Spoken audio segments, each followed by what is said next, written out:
I remember the weight of it all like it still sits right there on my spine.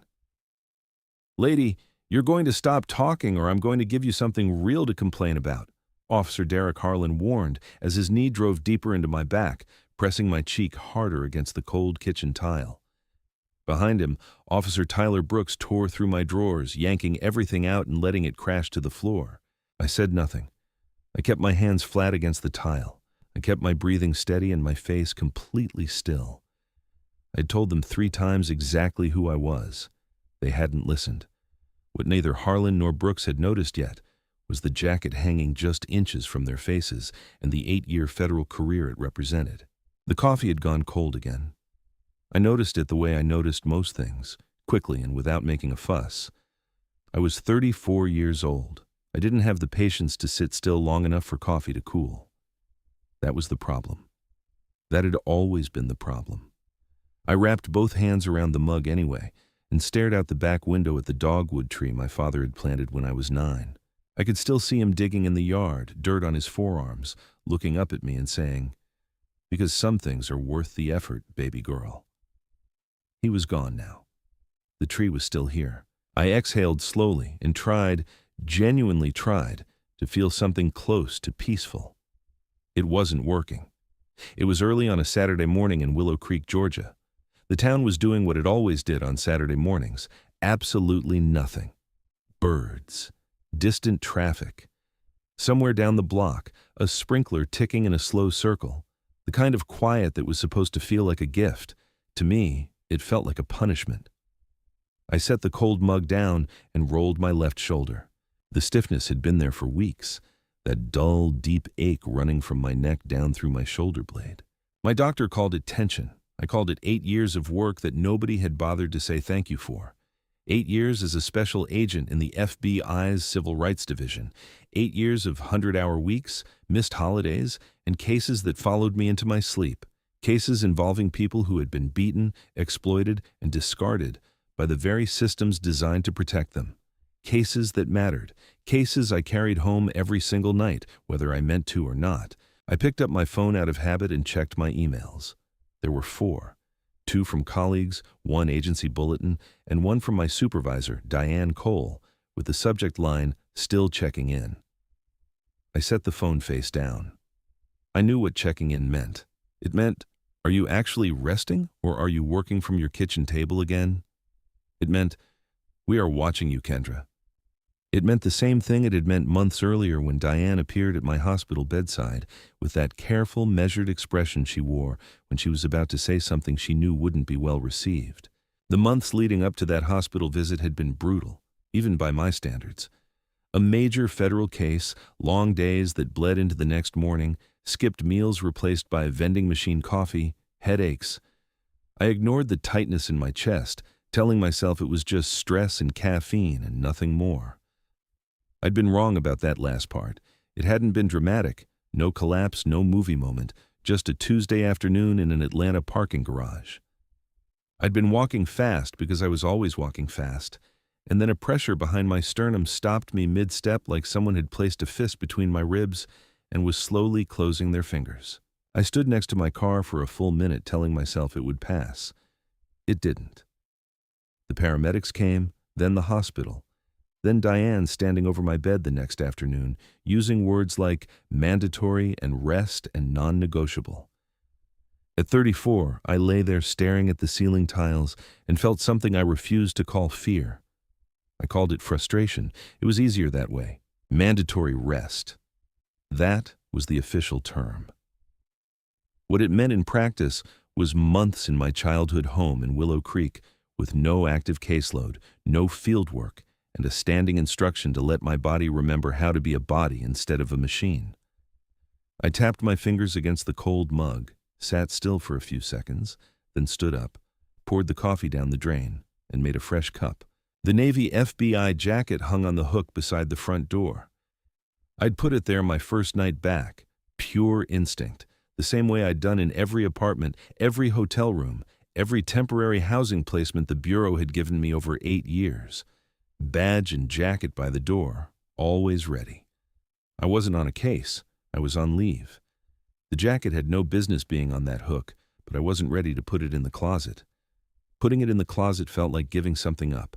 And Kendra Reynolds did not give things up. I stood at the kitchen counter with my fresh coffee and looked at the backyard. Spring was coming. The dogwood tree was almost ready to bloom. For a moment, just a moment, something in my shoulders softened. I was young. I was still here. I had time to heal and come back swinging. Outside, Willow Creek was quiet until it wasn't. The sound hit me before I understood it. Heavy boots moving fast, more than one set, something large being pulled back and loaded with momentum. My training identified it before my conscious mind did. I was already pushing off the counter when the door came down, not opened, not knocked on, destroyed.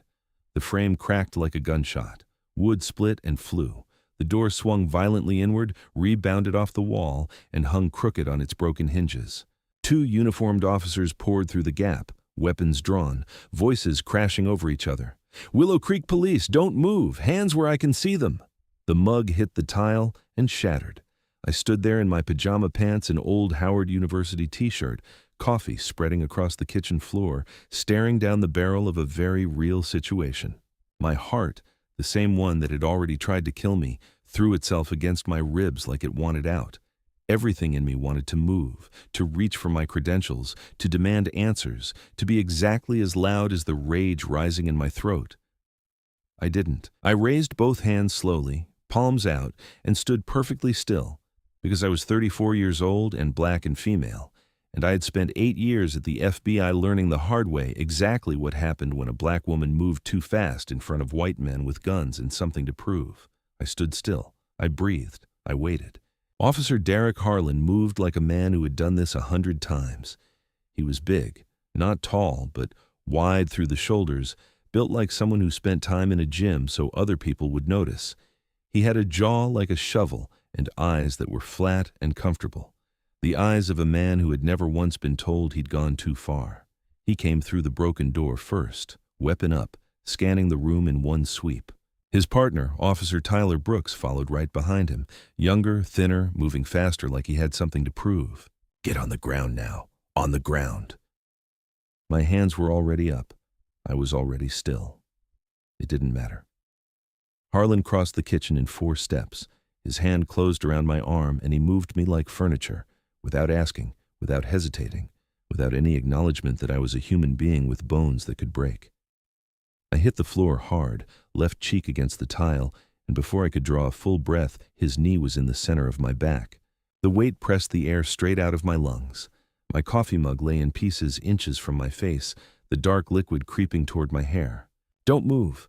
Don't you move." I didn't move. From the floor I could hear Brooks tearing through the house, drawers yanking open, cabinets banging, things being pulled off shelves and dropped. He was moving fast and loud, the way you tear through a place you don't think matters. I pressed my palms flat against the tile and breathed carefully. In, out, slow. Then I spoke. "I am a federal agent," I said, voice level and deliberate. "My identification is in the top left drawer of the desk in the living room." Harlan shifted his knee, not to get off me, but to press down harder. I said, "Don't talk." From the back of the house, I heard my blood pressure monitor, the one my doctor insisted I keep on the nightstand, hit the floor with a sharp plastic crack. I closed my eyes for 1 second. Just one. Then I tried again. "I'm a federal agent.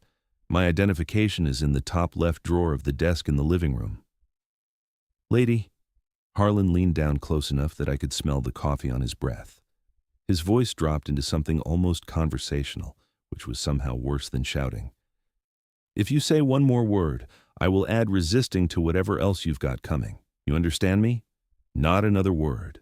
Brooks appeared in the kitchen doorway holding my prescription pill organizer, the weekly one, with each compartment labeled and filled with the heart medication I took every morning without fail. He turned it over in his hands with deliberate interest. "Harlan," he said, holding it up. Something quick and practiced passed between them, the silent language of 2 men who had done this before. I saw it. I cataloged it. I filed it away. "I am a federal agent," I said for the 3rd time. "My identification is in the top left drawer of the desk in the living room." Harlan laughed, Not surprised, not uncomfortable, but relaxed and easy. The laugh of a man in complete control and enjoying it. "Sure you are, sweetheart." He stood up slowly, pulled me upright by the arm, and the handcuffs came out, cold metal locking around my wrists. I stood in the middle of my destroyed kitchen, drawer contents scattered, cabinet doors hanging open, my father's coffee mug in pieces at my feet, and I kept my face completely still. I was not going to let Derek Harlan see a single thing I was feeling. Not the pain from where my cheek met the tile, not the fury building behind my sternum like a second heartbeat, not the fear. Yes, there was fear, and only a fool would pretend otherwise. None of it. Not one flicker. I had learned a long time ago that some men took your reaction as a reward. Derek Harlan wasn't getting a single thing from me. Not today, not ever. Brooks moved toward the entryway to finish his sweep. He was clearing every room, checking every corner, the mechanical efficiency of someone running through a checklist. Through the kitchen, past the broken door frame, into the narrow entryway where morning light spilled through the gap where a solid door used to be. He stopped. It took him a moment. His eyes moved to the jacket, the navy blue with gold lettering, bold block capitals that didn't leave any room for misreading. FBI. It hung on the hook beside the destroyed door frame, inches from the splintered wood and bent hinges and fresh damage that still had sawdust settling from it. It hadn't been knocked down. It hadn't fallen. It was just hanging there the way it had been hanging there when they arrived. Brooks stared at it. He turned slowly and looked back at Harlan. Harlan was still standing in the kitchen doorway with one hand on my arm, wearing that easy in-charge expression.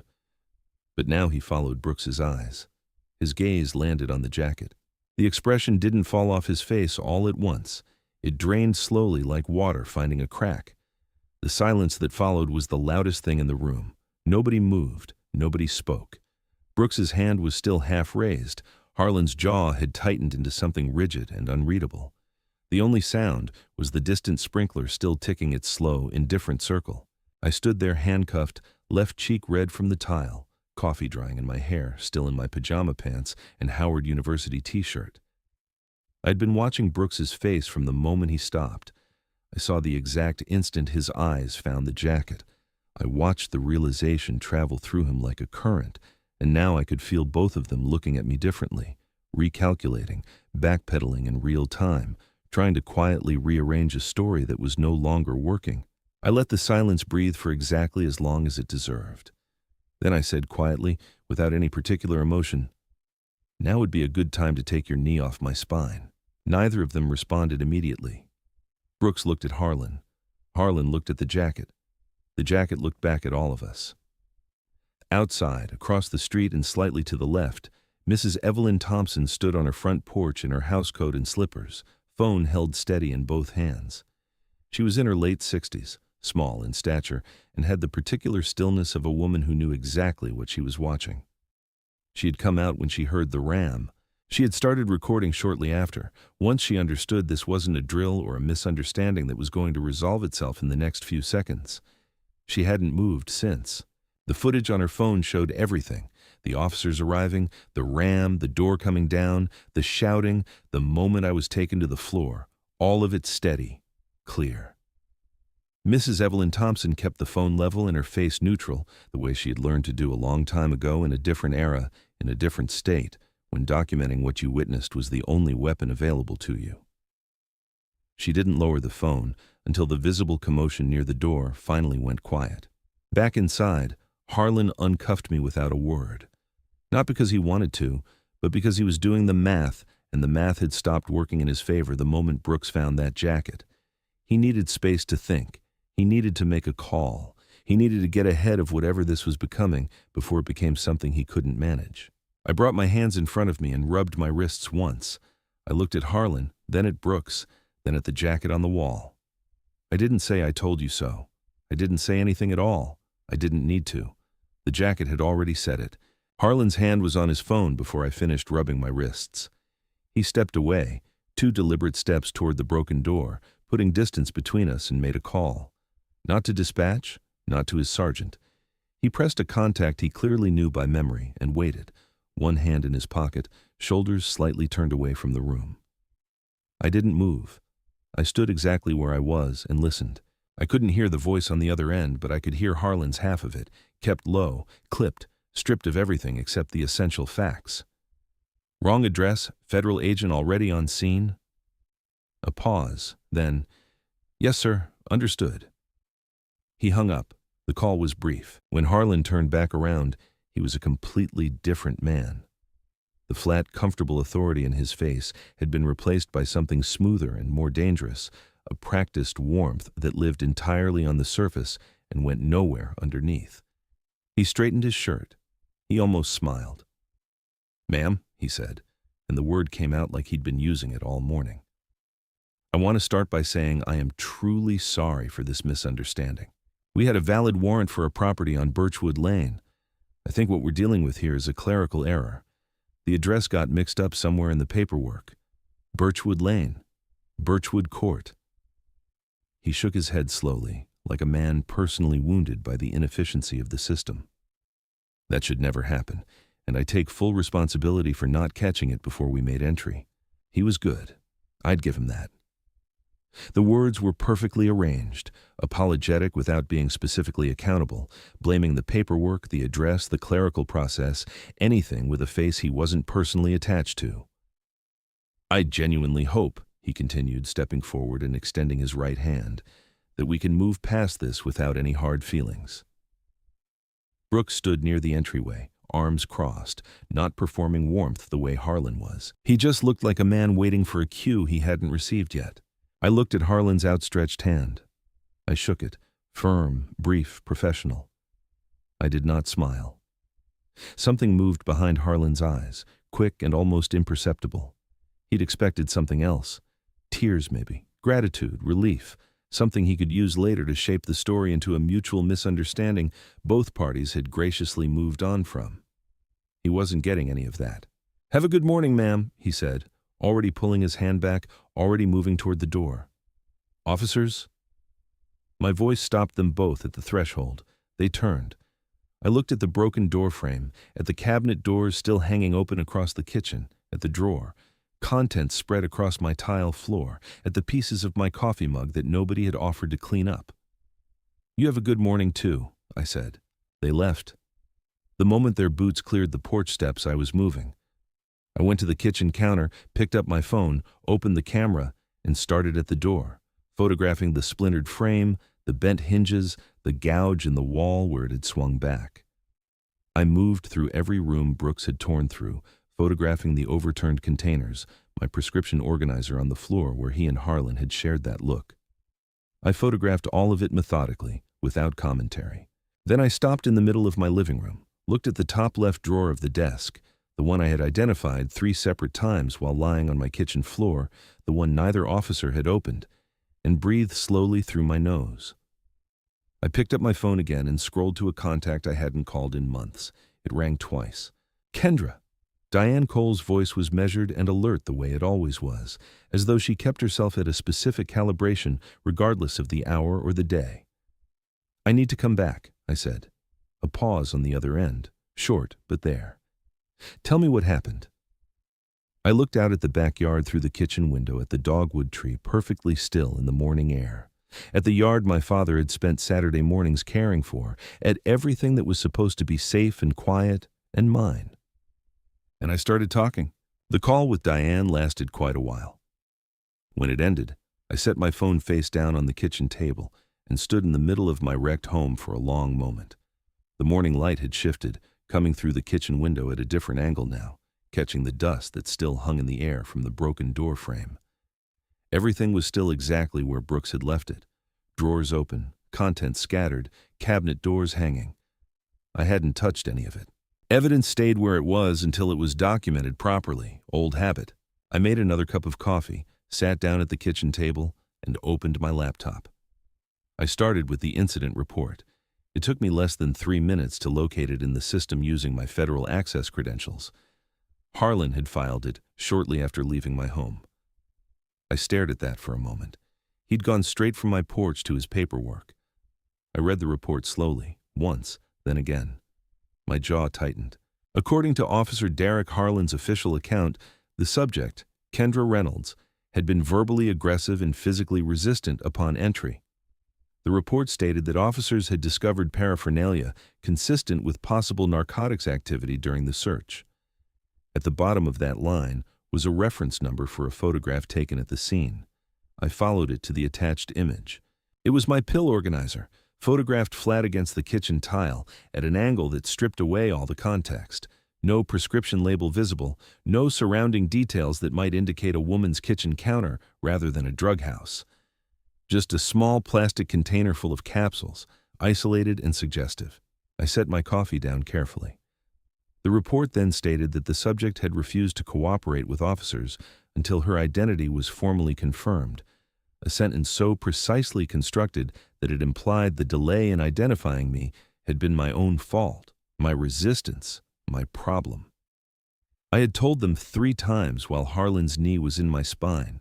3 times I had told them exactly where my credentials were. They had not checked. They had not moved. And now the official record said I had refused to cooperate. I closed the incident report and opened the Willow Creek PD complaint database. I typed in Derek Harlan's badge number. The results loaded slowly, one by one, like they were reluctant to appear. 11 complaints filed over 9 years. I read each one. 4 from black residents, 3 specifically involving unlawful or improper entry, 2 involving excessive force, 1 involving the illegal seizure of personal property. All 11 dismissed. Every single dismissal signed by the same name at the bottom of the Internal Affairs Review form. Deputy Chief Victor Hargrove. I pulled up Hargrove's profile. He was in his early 60s, decades on the Willow Creek force. His son-in-law was Derek Harlan. I sat back in my chair. Then I kept reading. The 10th complaint in the list stopped me completely. I read it once, then went back to the top and read it again. Slower this time, because some things needed to be understood carefully before you responded to them. The complainant was Mr. Walter Jenkins, in his early 70s at the time of the incident years prior. The complaint described a forced entry at his home on Elm Street. A no-knock warrant, wrong address, same essential pattern as this morning.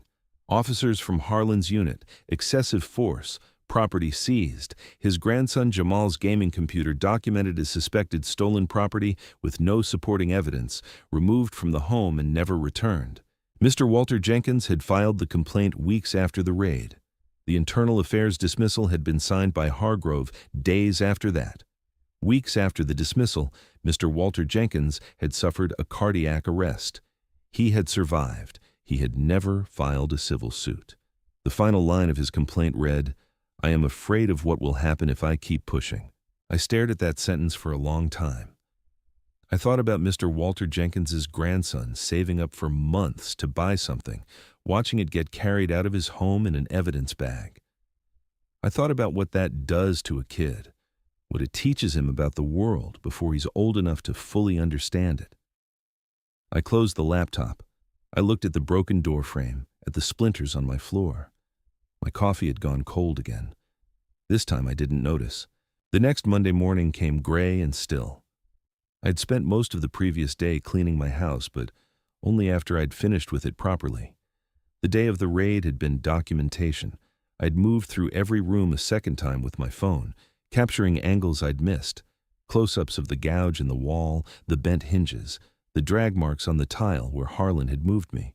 I photographed the pill organizer exactly where Brooks had left it on the floor, then photographed it again beside my prescription bottle so the label was clearly visible. I sent every image to a secure cloud folder, backed up in 3 places. Only when I was satisfied, when every inch of damage had a record no one could argue with, did I start cleaning. The next morning, I swept up the broken mug, pushed the drawers back in, straightened the cabinets, and rehung the doors Brooks had knocked loose. The door frame I couldn't fix myself. I wedged the broken door back into place as best I could and pushed a heavy bookshelf against it from the inside. It wasn't a solution. It was a reminder. I was up early Monday, dressed quickly, and drove to the Willow Creek Police Department's main building.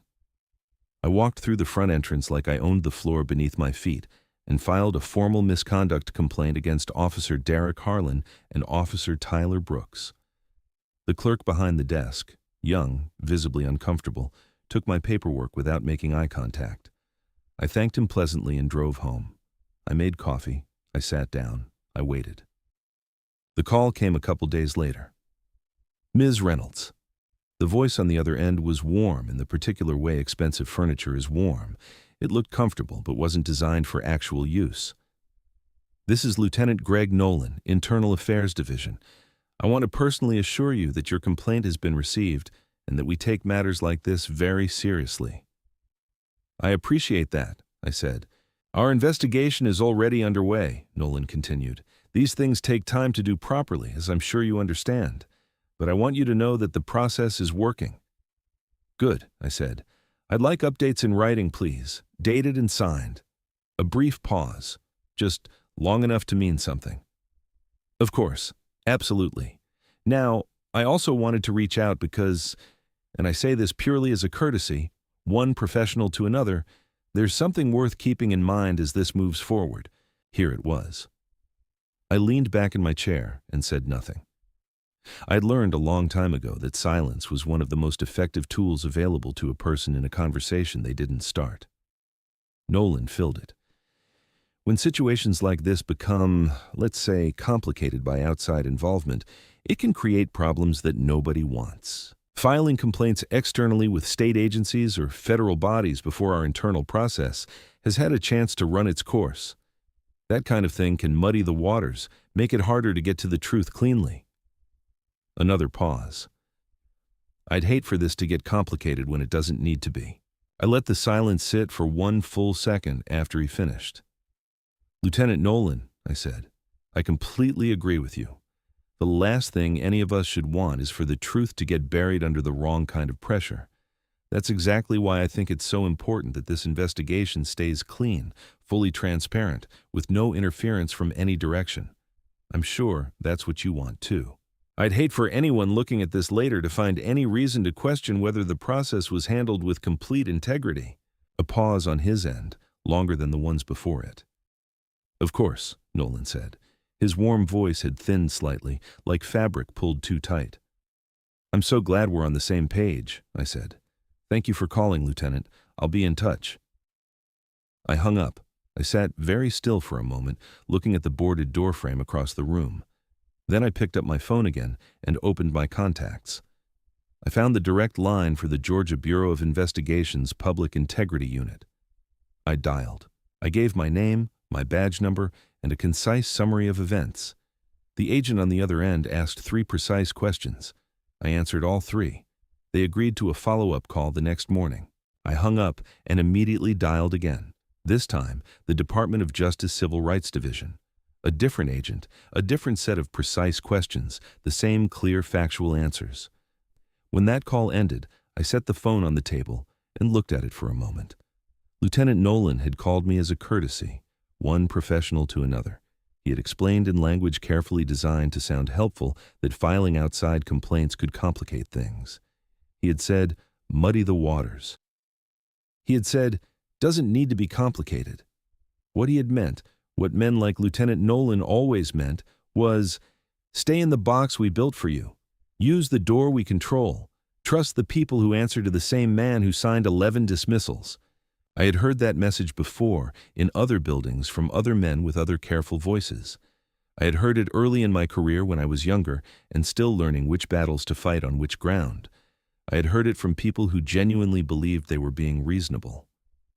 Lieutenant Nolan was not going to be the first one I listened to.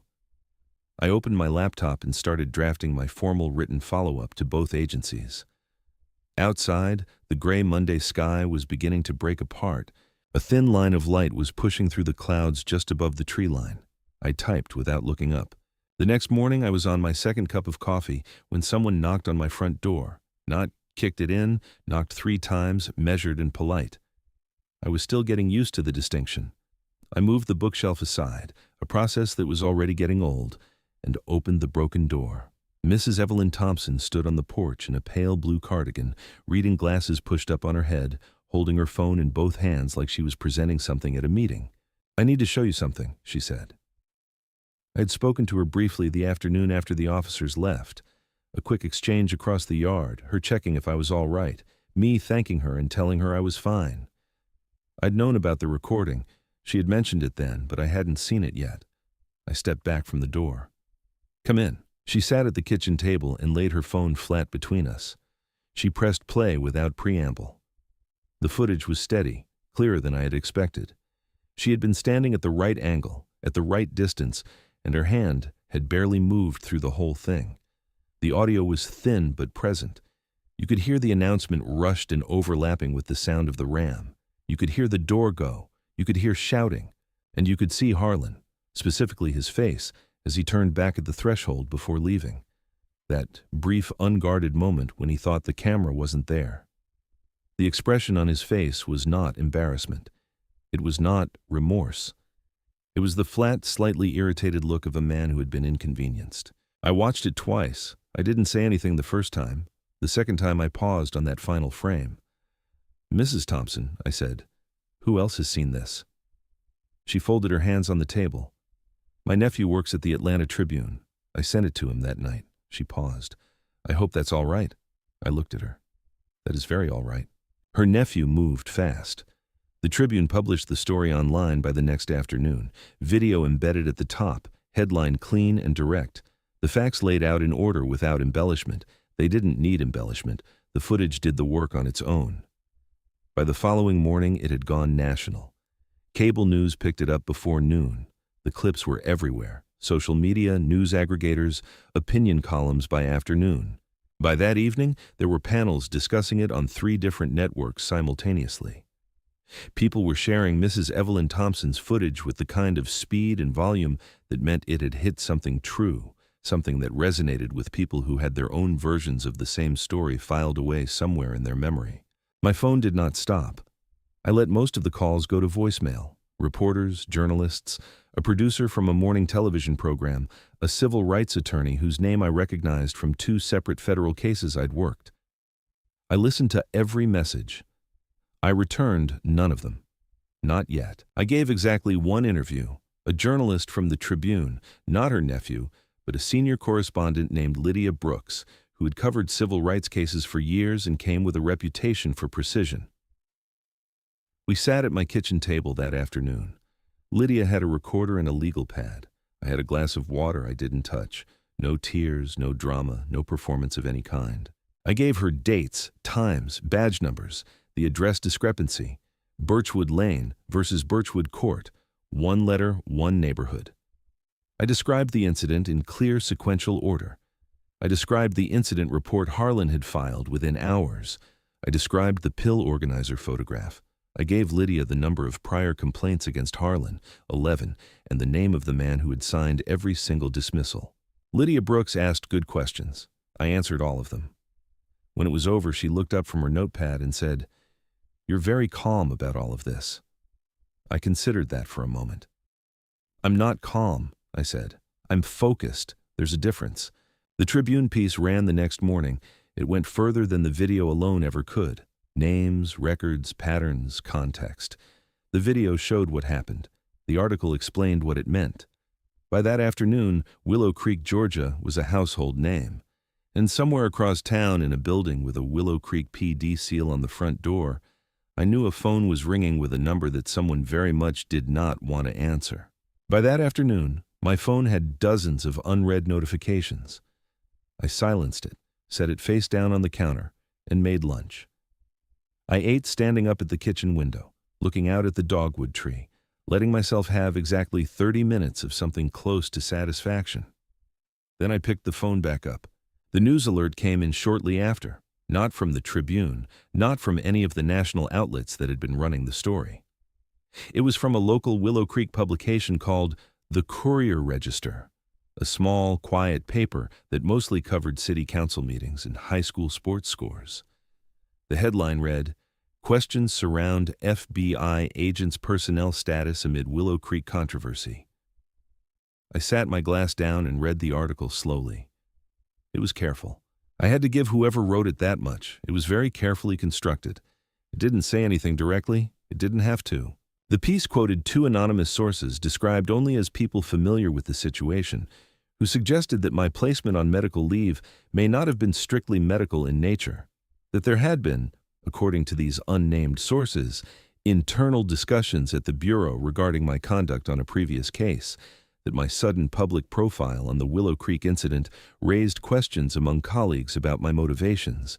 There were no names, no specifics, no documents, nothing that could be fact-checked or challenged directly, just enough smoke to make people wonder where the fire was. I read it a second time. Then I put the phone down and stood very still in the middle of my kitchen. I knew exactly where this had come from. I knew it the same way I knew the shape of a forged document, not because I could prove it at that moment, but because I had seen the pattern enough times to recognize it without needing the evidence in my hand. Hargrove had made a call. Hargrove, or someone close enough to him to be useful, had picked up a phone and offered a story to a publication small enough to print it without too many questions, and local enough to reach exactly the audience that needed to be nudged toward doubt. It was a clean move. I could respect the mechanics of it even while I despised the purpose. My phone rang minutes later. Kendra. Diane Cole's voice had its usual calibration, measured, controlled, but underneath it was something tighter than normal. I've seen the Courier Register piece. So have I said. It's baseless. We both know that. A pause. But I have to be honest with you. The spotlight right now, the national coverage, the panels, the Tribune piece, it's creating pressure here that I can't entirely manage from my end. I waited. Your unrestricted leave, Diane continued. Technically and formally, federal involvement in a local law enforcement matter requires institutional authorization that we haven't processed yet. If you continue engaging publicly, interviews, statements, press contacts, and this escalates further, there are people above me who are going to start asking questions about your judgment, about whether this is the behavior of someone on medical rest or someone running a parallel investigation without clearance, Kendra. I kept my voice even. They kicked in my door. I know that. They put me on the floor of my own kitchen. Kendra, I know. Diane's voice dropped slightly. I'm not telling you that you're wrong. I'm telling you that wrong and protected are two different things right now, and I need you to be careful. The call ended shortly after, professionally, warmly even. Diane Cole was not the enemy. I knew that. Diane was a woman who had navigated the Bureau's internal politics for years longer than I had, and she understood the machinery in ways I was still learning. But understanding the machinery and accepting what it produced were two different things. I walked out to the front porch and sat down on the top step. The afternoon had cooled. The street was quiet. A neighbor 3 houses down was bringing in groceries from her car, moving back and forth without looking up. Normal, ordinary, untouched. I sat with the pressure for a full hour, letting it settle over me the way you let cold water settle, feeling all of it, not flinching from any of it. Hargrove was attacking my credibility. My own organization was quietly pulling at my sleeve. I was being squeezed from both sides by people who were counting on me to feel how tight it was. I stood up, went back inside, sat down at my laptop, and kept working. The following morning, I drove across Willow Creek. I had Mr. Walter Jenkins's address from the complaint file, Elm Street. I'd looked it up on a map the night before. A quiet residential street about 2 miles from my own, lined with older houses that had been well cared for over a long time. The kind of street where people stayed, where they planted things and watched them grow and didn't plan on leaving. I pulled up in front of a modest brick house with a clean porch and a wind chime hanging beside the front door. The small front yard was tidy. A pair of work gloves sat folded on the porch railing. I had thought carefully about how to approach this. I was not here as an agent. I had no badge to present, no official capacity to invoke. I was here as a neighbor, as a woman who had read his name in a complaint file and recognized something in it that I couldn't leave alone. I knocked. The man who answered the door was not what I'd expected, though I couldn't have said exactly what I had expected. Mr. Walter Jenkins was in his 70s, moving carefully the way people move when their body has given them a significant warning and they have chosen to respect it. He wore a dark cardigan over a collared shirt. His face was lined and deliberate, the face of a man who had learned to take his time with things. He looked at me. His eyes moved to the car at the curb. Back to me. "Ms. Reynolds," he said, not a question. "Mr. Jenkins, I'm sorry to show up without calling ahead." He studied me for a moment with a quiet, unhurried assessment. "I've seen you on the news," he said. Then he pushed the door open wider. "Come in." His living room was warm and ordered, photographs on the walls, family spanning decades, a side table with a folded newspaper and a pair of reading glasses. On the end table nearest his armchair, I noticed a small pill organizer, identical in design to my own. I didn't mention it. We sat. Mr. Jenkins moved to his armchair slowly and settled into it with the careful deliberateness of a man who had learned not to rush. I took the couch across from him. I didn't open with my purpose. I asked him how he was doing. He told me honestly without performance. His health was managed. His grandson Jamal was 17 now and doing better in school after a rough stretch. Then Mr. Jenkins folded his hands in his lap and looked at me directly. "I know why you're here," he said. "Tell me what happened," I said. "In your own words. Take as much time as you need." He took a breath and he told me. It had been a Tuesday night, close to 11. Jamal had been in his bedroom. Mr. Jenkins had been asleep. The door had come down the same way mine had, without warning, without adequate announcement, with the particular violence of people who did not expect to be questioned about what they were doing. Harlan's unit. Wrong address on a narcotics warrant, the same street name confusion that had sent them to my house. This neighborhood, it turned out, had more than one pair of similarly named streets. They had taken Jamal's computer, a desktop setup the boy had spent months saving for doing yard work and odd jobs after school. The officers had photographed it, bagged it, and walked it out the door as suspected stolen property. Mr. Jenkins had shown them the receipt. They had taken the receipt too. He had filed a complaint weeks later after his hands had stopped shaking enough to hold a pen steady. The boy stopped going to school for a while after that, Mr. Jenkins said, not with anger, but with the flat, worn exhaustion of someone who had carried a thing for long enough that the weight had become familiar. He'd worked so hard for that computer, and watching them take it, the way they looked at him when they did it, he stopped. He was 15 years old. I didn't speak. I didn't push it further, Mr. Jenkins said. The complaint went nowhere. I knew it would, and I was. He paused, choosing the word carefully. Tired. I was tired and I was afraid. And I told myself it was finished. He looked at me then with an expression I felt somewhere behind my sternum. You had your jacket on the wall, he said quietly. I didn't have a jacket. The room was very still. I held his gaze. That's why I'm here, Mr. Jenkins, I said. Because you should have had one, and because what happened to you deserves the same answer as what happened to me. Mr. Walter Jenkins looked at me for a long moment. Then he nodded once. Ask your questions, he said. The weekend passed quietly. Too quietly. I had spent the previous days reaching out to the remaining complainants from Harlan's file. I had their names, their addresses, their case numbers. I called each one. 3 answered. 3 agreed after careful conversation to give formal statements. I documented everything, the substance of each call, and stored it in the same secure folder as the photographs. By the next Monday morning, I had 4 witnesses, a documented pattern spanning years, a falsified incident report, and video footage that had been seen by half the country. I was building something real. I could feel the shape of it. Harlan could feel it too. The countercomplaint arrived the next day, a formal filing accusing me of interfering with an active police investigation. There was no active investigation. The filing was a legal inconvenience, nothing more. A piece of paper designed to create noise and consume time. I read it, noted it, and set it aside. Then, the following morning, the Tribune video disappeared. Not from every corner of the internet, it had spread too far for that, but from the Tribune's own website, where it had lived at the top of Lydia Brooks's article. It was simply gone, replaced by a brief editorial note citing ongoing legal review. Mrs. Evelyn Thompson's nephew called me that afternoon, frustrated and apologetic. The editor had received a call from a lawyer representing a party he declined to name.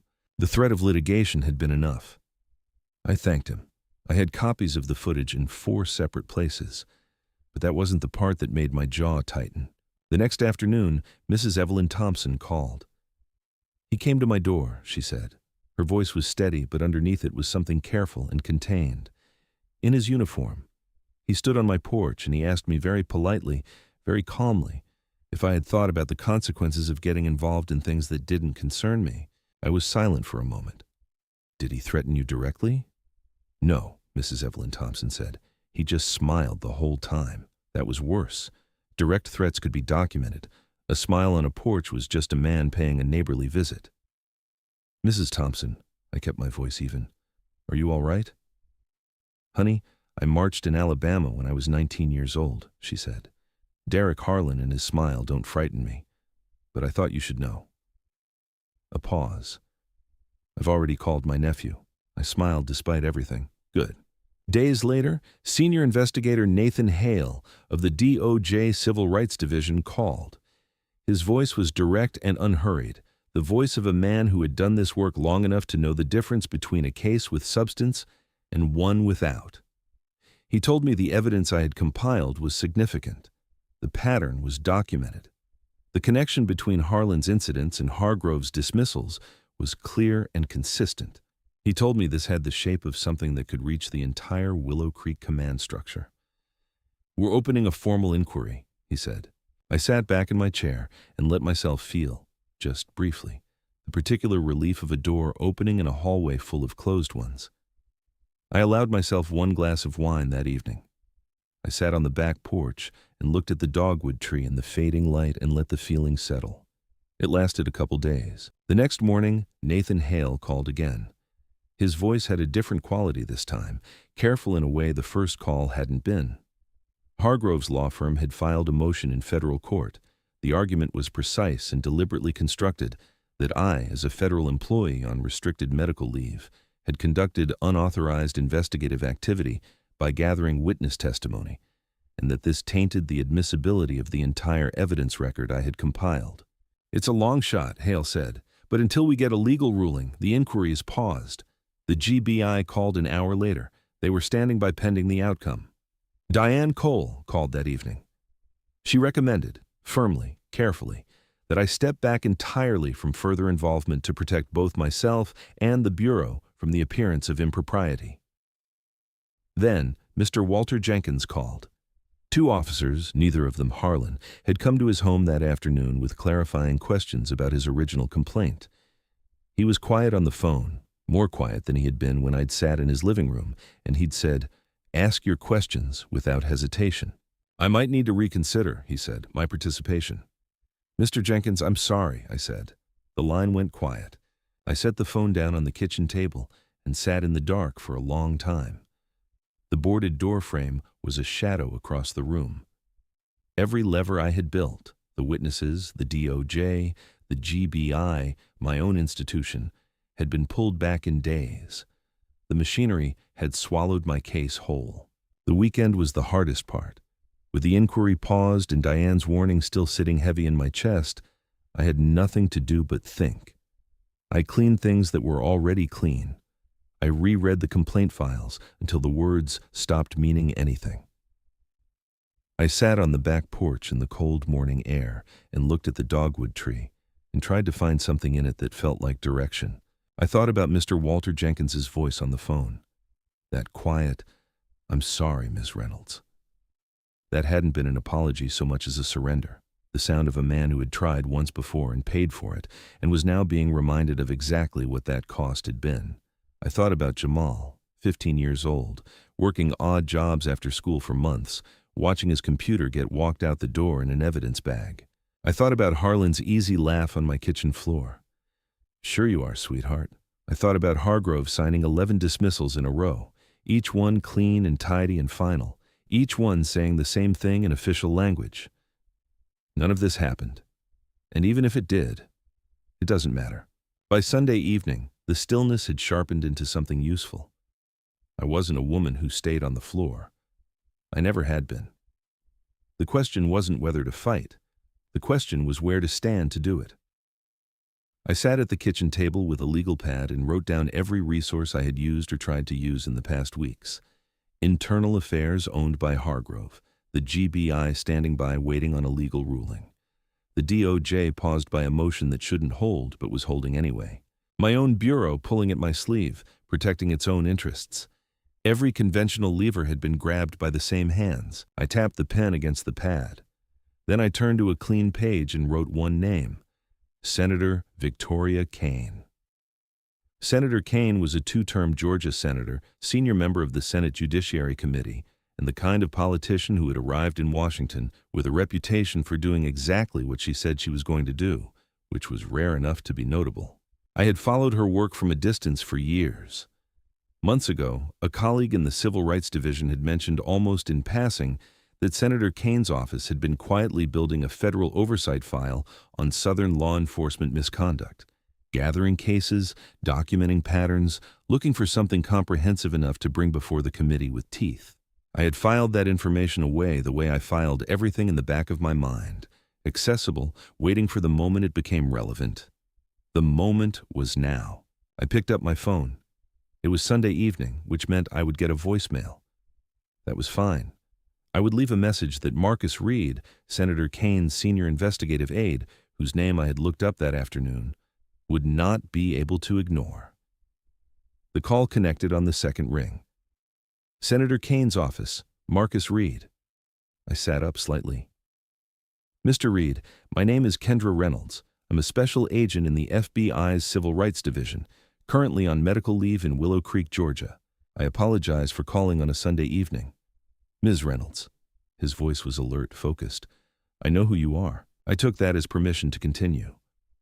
I have 11 documented complaints against a single Willow Creek officer spanning 9 years, 4 witnesses on record, 3 of them prepared to testify, a falsified incident report, footage with a national footprint, a deputy chief whose son-in-law is the officer at the center of every complaint, and that same deputy chief personally signed every single internal affairs dismissal. I kept my voice level and precise. The DOJ opened a formal inquiry days ago. That inquiry was paused days ago by a federal motion filed through a law firm that donated to the judge who approved the delay. The line was quiet for a moment. Mr. Reed, I said, I've run out of local rooms to work in. Every door in this county answers to the same man. Another beat of silence. I could hear him thinking. Can you be in Washington on Thursday? He said. Something in my chest loosened for the first time in days. Not relief exactly. More like the feeling of solid ground after a long time treading water. Yes, I said. I wrote down the address he gave me on the legal pad, below the name I had written an hour ago, below Senator Victoria Kane. I set the pen down, looked at the boarded doorframe across the room, looked at the FBI jacket on its hook beside it, navy blue, gold letters, same place it had always been. I exhaled slowly. The turnaround had begun. The evening before, I drove to Elm Street. I had thought carefully about how to make this ask. Mr. Walter Jenkins had pulled back. He had apologized on the phone in the voice of a man who had already been broken once by the same machinery, and wasn't sure he had enough left to survive it breaking him again. I understood that. I respected it, but I needed him to hear what I had found, and I needed to ask him face to face. He answered the door in the same dark cardigan. He looked at me for a moment without surprise, as though some part of him had been expecting me to come back, and stepped aside to let me in. We sat in the same positions as before, his armchair, my couch, the family photographs on the walls, the folded newspaper on the side table. I didn't ease into it. Mr. Jenkins was not a man who needed to be managed. I told him about Senator Kane, about the Judiciary Committee, about Marcus Reed and the Thursday meeting in Washington. I told him what I had told Reed on the phone, the 11 complaints, the donation, the law firm, the paused inquiry, and I watched Mr. Jenkins's face as I laid it out piece by piece. He listened without interrupting. His hands stayed folded in his lap. When I finished, I said, I would like you to come with me. I think your testimony in that room would matter in a way that documents alone can't. Mr. Jenkins was quiet for a long moment. They came to my house, Ms. Reynolds, he said. Last week, 2 officers I'd never seen before, asking me to clarify things I'd already said clearly years ago. I know, I said. I know they did. They were polite, he said. Very polite. He said it the way you say something that is more frightening for its politeness than it would have been for its anger. Kendra, I leaned forward slightly. What they did to you deserves to be on the record, not just my record, not just a complaint form in a database that Hargrove's signature can reach. A federal record, the kind that doesn't disappear. He looked at the photographs on the wall. I followed his gaze. A younger Mr. Jenkins, a woman I took to be his late wife, children. A teenage boy I recognized as Jamal from the way Mr. Jenkins's eyes rested on him longest. "He's doing better, Mr." Jenkins said quietly. "Jamal. It took him a long time, but he's doing better." "I know," I said. "And I want to make sure what was done to him is never done to anyone else's grandson." The room was still. Mr. Jenkins unfolded his hands, folded them again. Then he looked at me directly. "What time do we leave?" he said. Early that morning I pulled up to his house. Mr. Jenkins was already on the porch in his coat, a small overnight bag at his feet, standing with the patient stillness of a man who had decided something and was done deliberating about it. We drove to the airport, mostly in silence, the comfortable kind, the kind that exists between people who understand each other without needing to fill space. Mr. Jenkins looked out the window at Georgia passing by. I kept my eyes on the road. Marcus Reed met us at the Senate building. Young, precise, efficient in the way of someone who had learned to move fast in slow institutions.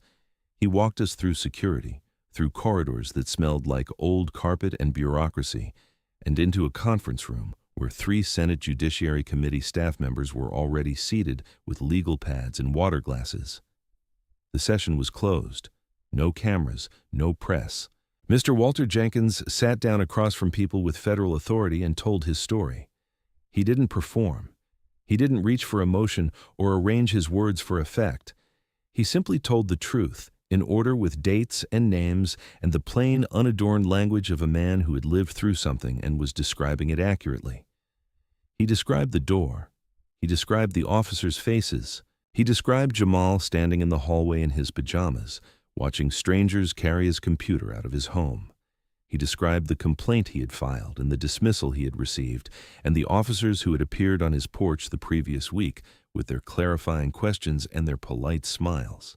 When he finished, the room held a silence that felt different from ordinary silence. One of the staff members, a woman who had been writing without pause the entire time, set her pen down and simply looked at Mr. Jenkins for a moment. Marcus Reed caught my eye across the table. I gave him nothing back, just waited. Outside, someone leaked that the session had taken place before the afternoon was over. The Atlanta Tribune had the story online by evening. Mr. Jenkins and I walked out of the Senate building into the cold Washington afternoon. Mr. Jenkins buttoned his coat slowly. Neither of us spoke for a full minute. Then Mr. Jenkins looked up at the gray sky above the Capitol and said simply, "All right." I nodded. "All right," I said. We flew back from Washington the next morning. The Tribune story about the Senate staff session had run the previous evening. Factual, tight, no excess. It didn't have details from inside the closed room. It didn't need them. The fact of the session itself was enough. FBI agent and Willow Creek victim testify before Senate Judiciary staff was a headline that Hargrove's law firm couldn't spin into a personnel dispute or a disgruntled employee with a grudge. I dropped Mr. Jenkins at his house on Elm Street, waited until he was inside, and drove home. I spent the weekend doing something I hadn't done in weeks. I waited without working, not because I had given up, but because I had placed my evidence in the right room with the right people, and pushing further before the legal review concluded would only give Hargrove's lawyers more material to work with. I had learned early in my career that there was a discipline to knowing when to move and when to be still. The hardest part of that discipline was that being still felt exactly like losing. I read. I cooked actual meals. I sat on the back porch in the cold and looked at the dogwood tree and let the days pass. The next Monday morning, my phone rang. Ms. Reynolds. Nathan Hale's voice was different from the last call. The careful quality was gone. What was underneath it was something cleaner and more direct. The legal review is complete. I sat my coffee down. Hargrove's motion has been denied, he said fully. The court found that the evidence you compiled was gathered in your private capacity as a citizen and a complainant prior to any formal federal engagement on your part. None of it is tainted. All of it is admissible. I exhaled slowly through my nose. The inquiry is formally reopened as of this morning, Hale continued, and the GBI has been notified. They're moving today. The Georgia Bureau of Investigation executed search warrants on the Willow Creek Police Department's Internal Records Division that morning. I wasn't there. I was at my kitchen table with my laptop and my phone, piecing together what was happening from the calls coming in throughout the day. Hale updated me at midday. Again, later. His voice each time had that same clean, direct quality. The voice of a man watching something he had suspected for a long time finally become provable. What the GBI found inside Willow Creek PD's records division was worse than a pattern. It was a system. Investigators pulled incident reports from across the years and ran them against the original filed versions, the first drafts submitted immediately after an incident before any review process had touched them. In case after case, the two versions didn't match. Words had been changed, sentences had been added, descriptions of subject behavior had been quietly upgraded. Cooperative becoming initially resistant. No contraband observed becoming items of interest noted. Each individual change was small, careful, the kind of revision that in isolation looked like routine administrative correction. Across dozens of reports, the changes told a different story. And at the bottom of every internal affairs dismissal connected to those reports, the same signature: Victor Hargrove. But what stopped the GBI investigators entirely, what Nathan Hale described to me in a voice that had gone very quiet, was what they found on a shared drive in the Records Division's internal server. A template. A working document built over years and refined with use that showed exactly how to revise an incident report post-complaint. What language to use, what language to remove, how to describe a subject's behavior in ways that preemptively answered the most common complaint allegations. It had a version history going back years. Multiple officers had accessed it. It wasn't one bad man making individual decisions. It was institutional, documented, shared. I sat with that for a long time after Hale finished talking. I thought about Harlan filing my incident report shortly after leaving my home, how fast he had moved, how practiced the language had been, how precisely the pill organizer had been photographed. He hadn't improvised that. He had followed a process that someone had built and someone else had maintained, and everyone in that building had understood without needing to say it out loud. "More," Hale said near the end of the call. His voice was level and certain. "We have enough." I set the phone down on the kitchen table. I looked at the boarded door frame, at the FBI jacket on its hook, at the space where my coffee mug had shattered on the floor weeks earlier. I thought about Mr. Walter Jenkins in that Senate conference room, hands folded, telling the truth in order with dates and names. I thought about Jamal. I thought about all 11 names. We have enough. I closed my laptop and sat quietly in my kitchen for a long time. For the first time since the door came down, the weight felt like it was sitting somewhere other than my chest. The next morning came cold and clear. I was at my kitchen table when Nathan Hale called to tell me it was happening. I thanked him, set the phone down, and sat with my coffee for a moment. I didn't rush. I didn't turn on the news. I just sat in the quiet of my kitchen and let the morning be what it was. Across town at Willow Creek Police Department headquarters, Officer Derek Harlan arrived for his shift the same way he had for years, badge on his belt, keys in his hand, moving through the front entrance like a man who owned the floor beneath his feet.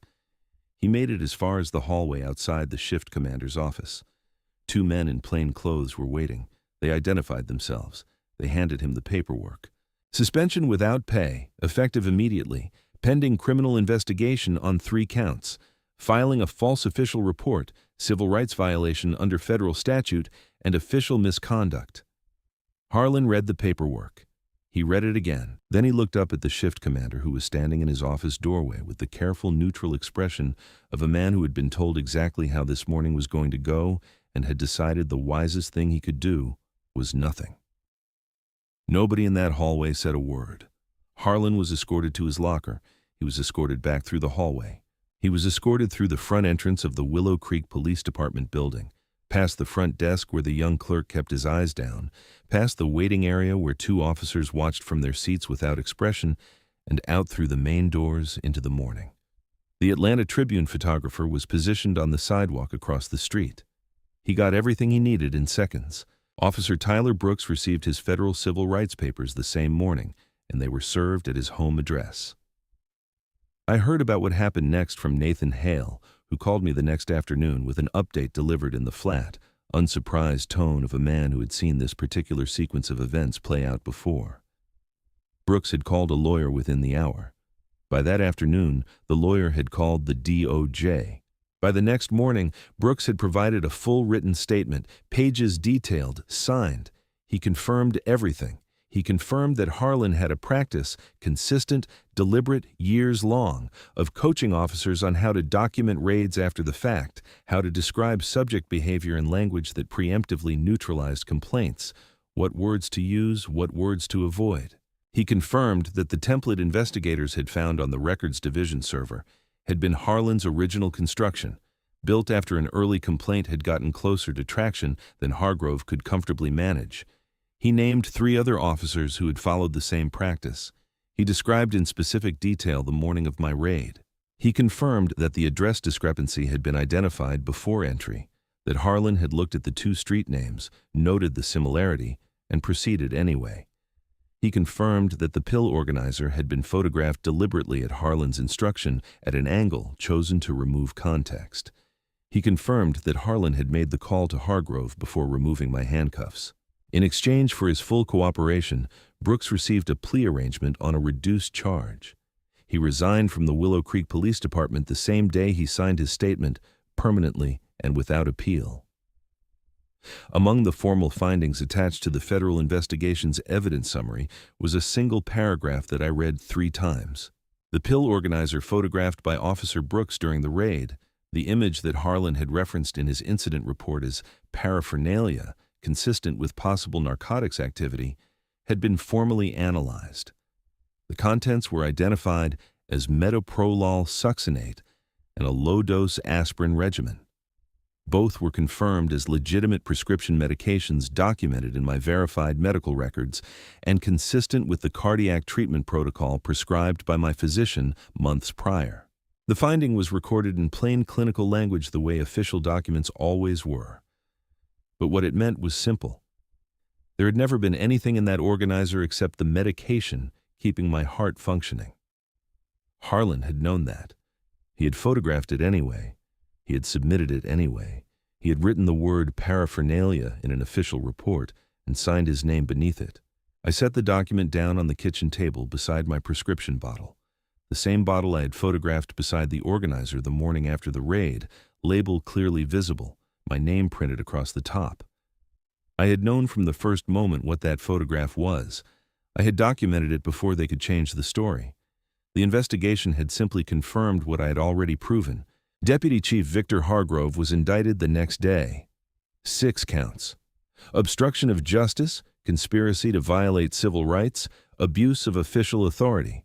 3 additional counts tied directly to specific cases in the amended reports, cases where the falsification had been not just covered, but directed. The moment the warrant arrived at his home, Hargrove's attorney filed an immediate retirement application with the department.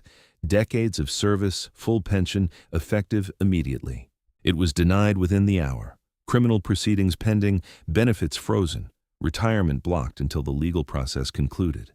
He faced up to decades in prison. I read the indictment document that evening slowly from the beginning. I read every count, every charge, every statutory reference. I had read thousands of legal documents in my career, and none of them had felt like this one felt. The judge who had approved the delay motion, the one whose campaign had received money from Hargrove's connected law firm, was referred to a formal judicial conduct review by the State Bar Association the following day. The Tribune ran Harlan's walkout photograph on the front page the next morning. Below it, the headline was 6 words: Willow Creek officers face federal civil rights charges. I read it at my kitchen table with my coffee. I didn't smile. I didn't need to. The photograph said everything. The city council chambers smelled like old wood and floor wax. I'd driven past this building 100 times growing up in Willow Creek. I'd never been inside. It was the kind of place that existed at the edge of your awareness, present, institutional, belonging to a version of civic life that felt removed from the daily reality of most people who lived in this town. Mrs. Evelyn Thompson and I sat in the front row, side by side.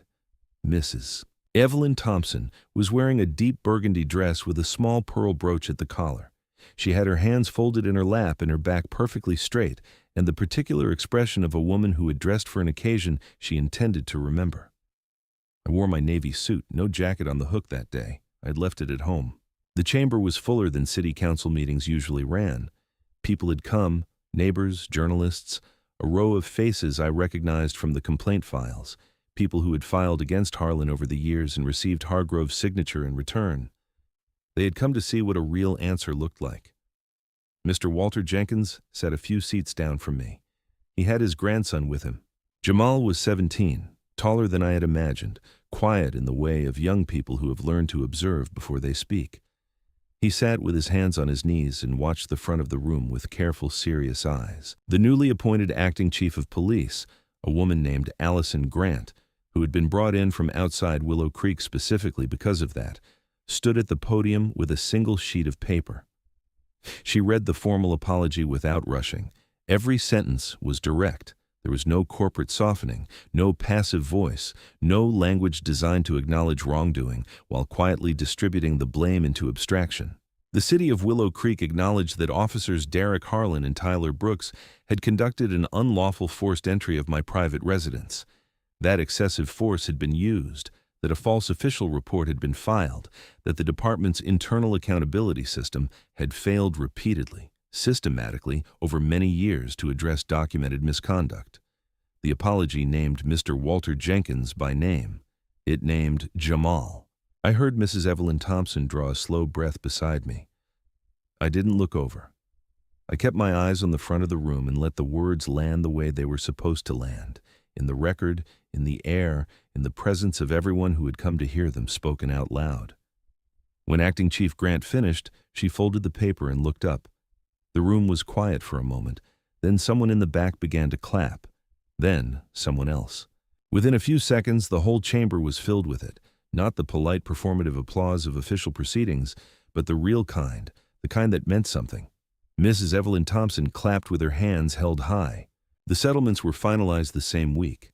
Mine covered the door, the property damage, and the full cost of the medical monitoring my cardiologist had required after my blood pressure spiked severely in the days following the raid. The number was fair. I hadn't asked for more than what was real. Mr. Jenkins's settlement was larger. It included a formal written acknowledgement, separate from the public apology, specific and detailed, that what had been done to him and to Jamal was unlawful, that the seizure of Jamal's computer had been without legal basis, that the complaint Mr. Jenkins had filed years ago had been improperly dismissed. And then there was the computer. The city purchased a replacement, a proper desktop setup comparable to what Jamal had saved for, chosen with input from Mr. Jenkins. It was delivered to Elm Street on a Tuesday afternoon. I wasn't there for that part. I heard about it from Mr. Jenkins when he called me that evening. He didn't mention the money. He didn't mention the settlement figure or the formal acknowledgement or any of the official machinery that had ground forward over the past weeks. He said, "You should have seen that boy's face." I stood at my kitchen window and looked at the dogwood tree. "I'm glad," I said, and I meant it the way you mean things that are too large for the words available. The following Monday, I returned to active duty. I drove to the Atlanta field office, badged in through the front entrance, and sat down across from Diane Cole, who looked at me for a moment with the particular expression of a woman who had worried about someone and was relieved to stop. "Welcome back," Diane said. "Thank you for keeping my seat warm," I said. My first case referral was already on the desk, a manila folder from Senator Kane's office, a pattern of misconduct in another southern county, wrong address warrants, falsified reports, an internal affairs division that hadn't sustained a complaint against a senior officer in years. I recognized the shape of it immediately. I opened the folder. That evening, I came home to a front door that was solid and whole. New frame, new hinges, fitted and painted, and standing exactly as a door was supposed to stand. I hung my jacket on the hook, navy blue, gold letters, same hook, same wall. I went to the kitchen and made coffee. Real coffee this time, not the distracted, going cold kind that had been sitting on the table the morning my world had come apart. I stood at the counter while it brewed and looked out at the dogwood tree in the fading evening light. The first blooms had come in, white against the dark branches, my father's tree still standing. I poured the coffee, lifted the mug. It was hot. I didn't look like someone who had survived something. I looked like someone who was just getting started.